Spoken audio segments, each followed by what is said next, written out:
Salut, c'est Blaise et bienvenue dans cette nouvelle vidéo dans laquelle on va voir ensemble 3,5 trucs qui sont bons à savoir pour passer les sauts en montée et surtout pour bien les passer.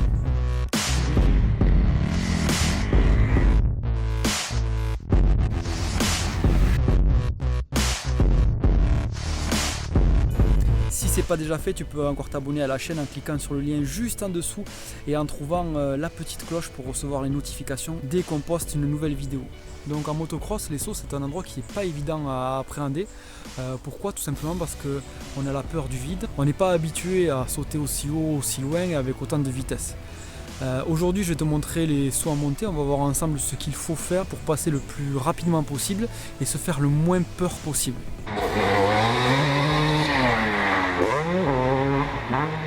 Donc déjà ce qu'il faut savoir c'est que quand un saut est en montée, logiquement on va accélérer.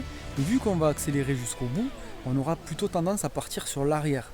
Donc la première chose qu'il va falloir faire dans un saut en montée, c'est tout simplement se positionner sur l'avant. Alors garder la tête au-dessus du guidon. Le mieux c'est de garder les coudes et les épaules dans l'alignement de la fourche pour tout simplement corriger ton assiette et que naturellement ta moto bascule sur l'avant et qu'elle ait une assiette, on va dire, à plat.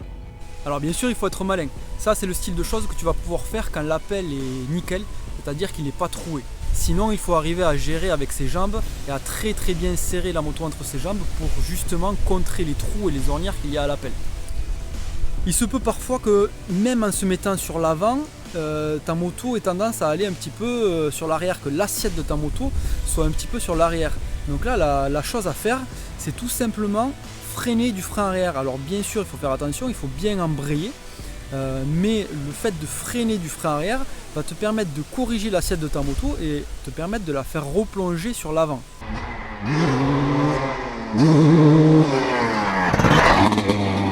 Dans tous les cas, quand tu prends un saut, que ce soit un saut à montée, un saut à plat ou n'importe quel type de saut, la règle de base quand tu n'es pas très à l'aise ou quand tu le passes, ça va être d'y arriver droit dessus.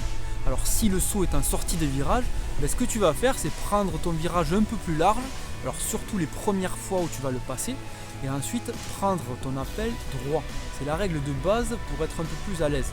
L'autre règle c'est d'avoir une assiette de la moto qui est à plat, c'est-à-dire pas atterrir trop sur l'avant et trop sur l'arrière.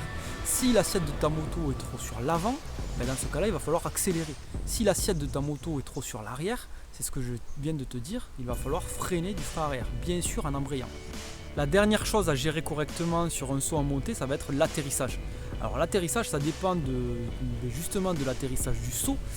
Tu pourras atterrir soit sur l'avant si la suite des enchaînements est plutôt à plat ou en descente, ou atterrir sur l'arrière si c'est plutôt en montée.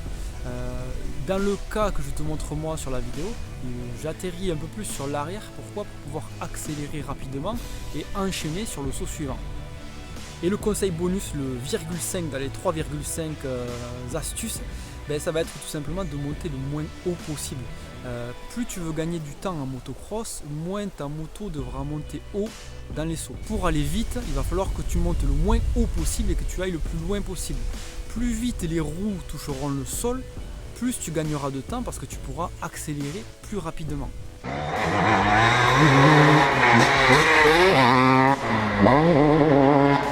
Donc la dernière astuce, ça va être d'amortir ton saut.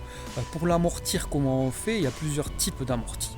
Dans un saut en montée, ça va être plutôt de pousser sur les guidons, de laisser la tête au-dessus du guidon et d'écraser la fourche à l'appel du saut pour pas que les suspensions se détendent et que tu montes en hauteur. Alors pourquoi j'appelle pas ça une astuce à part entière?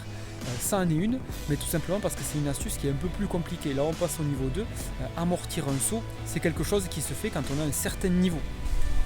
Voilà, j'espère que la vidéo t'a plu. Si c'est le cas, n'hésite surtout pas à mettre un like au-dessous et à t'abonner si ce n'est pas déjà fait. Je te dis à très bientôt pour une nouvelle vidéo sur MX Réflexion.